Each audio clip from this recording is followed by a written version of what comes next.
Alexander sighed deeply as he stepped out of the taxi, his heavy suitcase dragging on the cobblestones leading to his childhood home.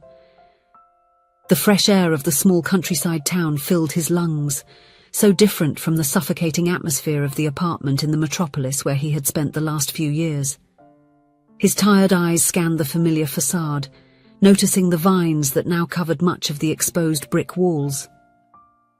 At 45, Alexander was a well-known name in the literary world.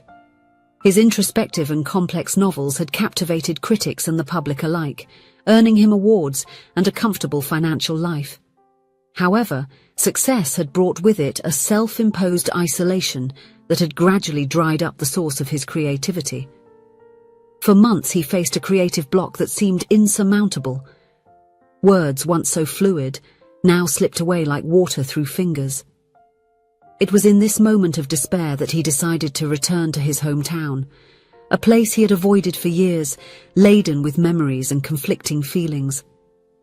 Alexander took a deep breath, gathering the courage to knock on the door. Before he could do so, it opened, revealing a middle-aged woman with a gentle smile and welcoming eyes. "Hello, you must be Alexander," she said, her voice soft and welcoming. "Your mother is waiting for you in the living room. Please, come in." Confused, Alexander frowned. "Sorry, but who are you?" Forgive the lack of introduction. I'm Sophie, the new housekeeper. Your mother hired me a few weeks ago to help with the house and with herself." Alexander nodded, still surprised, and entered the house. The interior was exactly as he remembered, with the same old furniture and the characteristic smell of old books and lavender. His mother, Evelyn, was sitting in her favourite armchair, an open book on her lap. "Alexander, my son," she exclaimed, her eyes shining with joy. "How good it is that you finally decided to visit us." He approached, kissing his mother's forehead. "Hello, Mother. How are you?" I am much better now that Sophie is here to help me," Evelyn replied, casting a loving glance at the maid who was watching them from the door. "She has been a blessing." Alexander looked at Sophie again, feeling a vague familiarity. Her brown eyes and dark hair tied in a simple bun stirred a distant memory. "Do we know each other?" he asked, unable to contain his curiosity. Sophie blushed slightly. "Yes, actually.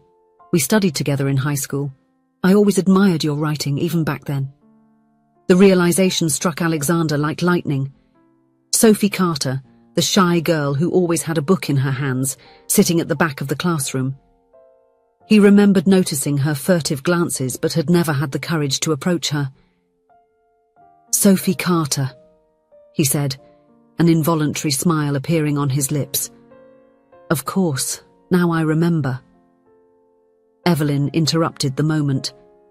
"Sophie has been wonderful, Alexander. She not only takes care of the house but also keeps me company. Her knowledge of literature is impressive." Alexander nodded, still processing the unexpected reunion. "Well, I'm glad you found someone so capable," he said, his voice betraying a mix of surprise and curiosity. In the days that followed, Alexander found himself observing Sophie with growing interest. Her hands, calloused from work, moved gracefully and efficiently around the house, bringing order and comfort. More than that, he noticed how she treated his mother with genuine affection, always patient and attentive to her needs. One afternoon, while working in his old room turned into an improvised office, Alexander heard a soft knock on the door. Sophie entered, carrying a tray with tea and cookies. "I thought you might need a snack," she said, placing the tray on the table. Alexander thanked her, noticing the curious glance Sophie cast at the papers scattered on the desk. "Something new?" she asked shyly. He sighed, running his hand through his grey hair. "Attempts, actually. I can't move beyond the first few pages for months now." Sophie bit her lip, as if gathering courage. "You know, I've always thought your stories had a unique quality. The way you capture the essence of human emotions. It's truly special." Alexander looked at her, surprised by the sincerity in her voice. "Thank you, Sophie. That means a lot." She smiled, a gentle blush colouring her cheeks. "Well, I'll leave you to work. If you need anything, just call."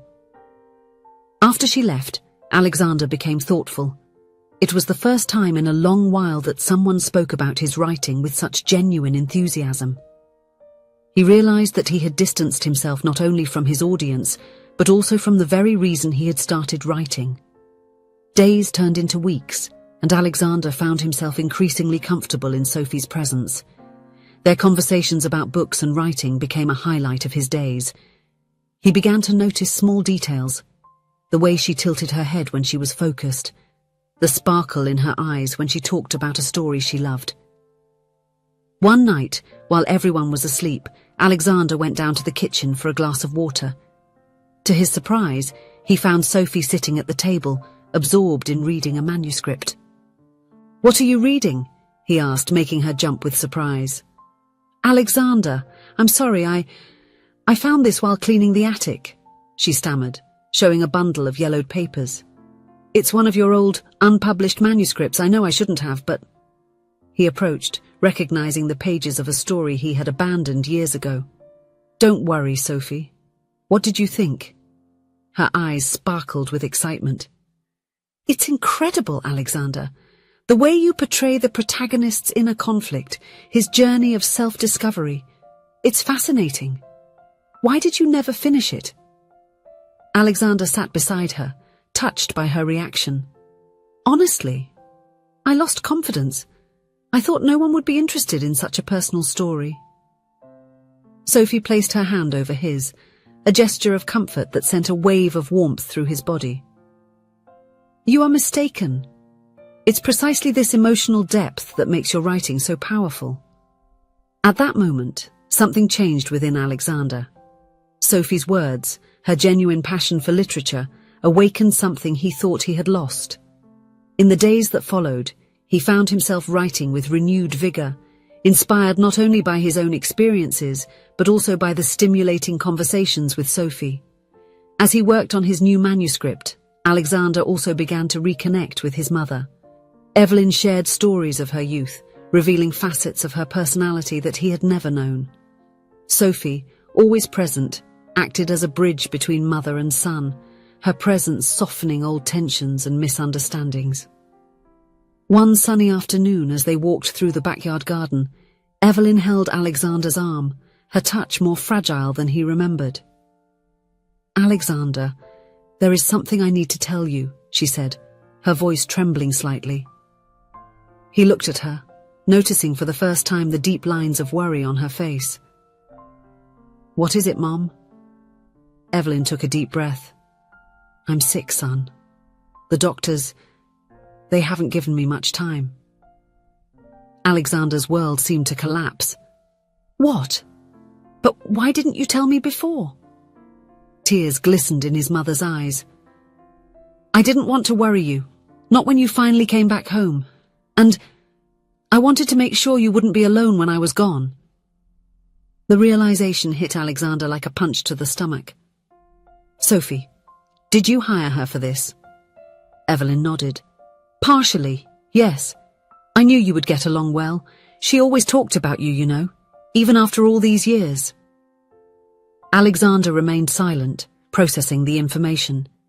The idea of losing his mother was devastating, but the revelation about Sophie added a layer of complexity to his already confused feelings. In the days that followed, the dynamic in the house changed. Alexander found himself torn between the desire to spend every moment with his mother and the need to process his emotions alone. Sophie, noticing his distress, offered silent support, always present when needed, but respecting his space. One night, unable to sleep, Alexander went down to the back porch. To his surprise, he found Sophie sitting on the steps, looking at the stars. "Can't sleep?" he asked, sitting next to her. She shook her head. "I was thinking about you, and your mother. How are you coping with all this?" Alexander sighed deeply. "Honestly, I don't know. Part of me wants to run away like I've always done. Another part knows that I need to be here to face this." Sophie placed her hand on his, a gesture that had become familiar and comforting. "You are not alone, Alexander. I'm here if you need me." He looked at her, noticing the sincerity in her eyes. "Why do you care so much, Sophie, after all these years?" She smiled softly. "Because I've always seen something special in you, Alexander, not just in your writing, but in who you are. Your sensitivity, your way of seeing the world, that has never changed." At that moment, something broke inside Alexander. All the emotions he had repressed, the fear of losing his mother, the gratitude for Sophie's presence, the confusion about his own feelings, came to the surface. He cried for the first time in years, while Sophie held him, offering silent comfort. The following weeks were an emotional roller coaster. Alexander divided his time between caring for his mother, writing with renewed passion, and exploring his growing feelings for Sophie. The proximity of Evelyn's death brought an urgency to every moment, each conversation laden with meaning. One afternoon, while Alexander was reading to his mother in the garden, Evelyn held his hand, interrupting him. "Alexander," she said, her voice weak but determined, "I want you to promise me something." He leaned in, attentive. "Anything, Mother." "Promise me that you won't close yourself off again, that you will allow people into your life, into your heart." Alexander felt tears forming in his eyes. "I promise, Mother." Evelyn smiled, her eyes shifting to Sophie, who was a few meters away, arranging some flowers. "And don't let this one pass by, son. Love is too precious to be wasted." He followed his mother's gaze, feeling a warmth spread in his chest at the sight of Sophie. "I know, Mom, I know." That night, after putting his mother to bed, Alexander found Sophie in the kitchen. Without words, he pulled her into a hug, burying his face in her hair. "Thank you," he whispered, "for being here, for everything." Sophie pulled back slightly, looking into his eyes. "I'll always be here, Alexander, always." The kiss that followed was gentle, full of promise and mutual understanding. It was a new beginning, born from pain and impending loss, but also from hope and rediscovered love. In the weeks that followed, Evelyn's health deteriorated rapidly. Alexander and Sophie remained by her side, offering comfort and love until the end. When Evelyn finally departed, it was with a serene smile on her face, knowing her son would not be alone. The mourning was difficult, but Alexander discovered a strength he didn't know he possessed. With Sophie by his side, he faced each day, finding solace not only in her presence but also in his writing. The manuscript he was working on became a tribute to his mother, an exploration of love, loss, and redemption. Months later, sitting in his office with the finished manuscript in hand, Alexander reflected on the journey that had brought him there. Sophie entered, bringing 2 cups of coffee. "Finished," he said, a mix of exhaustion and accomplishment in his voice.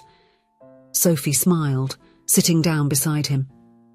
"Can I read it?" Alexander nodded, handing her the pages. As she read, he watched her reactions, the smiles, the held-back tears, the spark of admiration in her eyes. When she finished, Sophie looked at him, moved. "It's beautiful, Alexander. Your best work so far." He took her hand, intertwining their fingers. "I wouldn't have made it without you, Sophie. You reminded me why I started writing in the first place." Sophie smiled, leaning in to kiss him softly. As the saying goes, "As iron sharpens iron, so one person sharpens another." We have become better together, Alexander. He nodded, feeling a peace he hadn't experienced in years. Yes, we have. And this is just the beginning of our story. As the sun set outside, bathing the office in golden light, Alexander and Sophie remained embraced, grateful for the love they had found amidst the loss, and hopeful for the future they would build together. Alexander knew that no matter what came, he would no longer face it alone. With Sophie by his side and his mother's lessons in his heart, he was ready to write the next chapter of his life. one page at a time. If you enjoyed the story, please leave a comment with a rating from 1 to 5 to show how much you liked it. Also, watch the video that is now appearing on your screen. See you soon.